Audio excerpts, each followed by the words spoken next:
Yeah, yeah. Wow.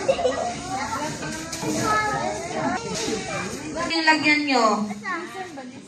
Kunin Yung open. crown. Kunin nyo yung crown. Crown. Yan. Very good. Okay. Okay na? Na-open na yung crown? Yeah. Mustard. Yung letter M. Open this. Yung letter M, i-open nyo. Open mo yan. Use your teaspoon.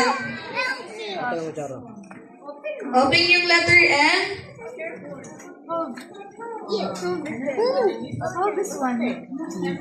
If you don't like mustard, you do not put to your cheeseburger, okay? Yan na yung, nyo, yung snacks nyo. If you don't like yung mustard, ketchup, do not put to your cheeseburger, okay? Para hindi kayo maano. Ay. After sa mustard, nalagyan na ng mustard. Yung bottom, nalagyan na.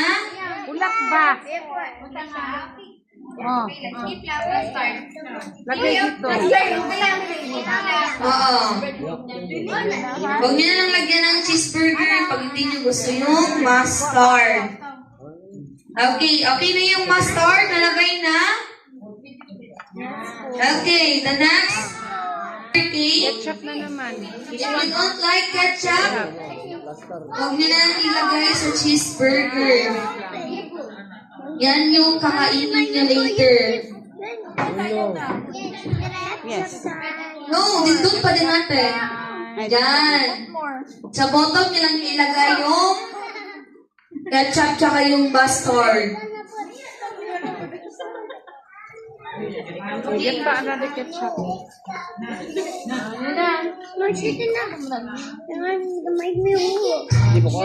Dito, pwede mo lagay dito. Okay, nalagyan na ng ketchup. Kalagay na ba lahat? Next is pickles. Mag-ask si Ate JR kung gusto niyo ba yung pickles.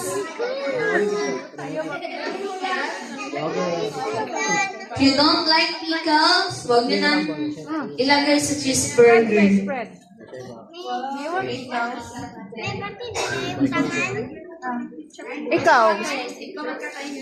Ikaw, kung gusto pa ka nag-ketchup,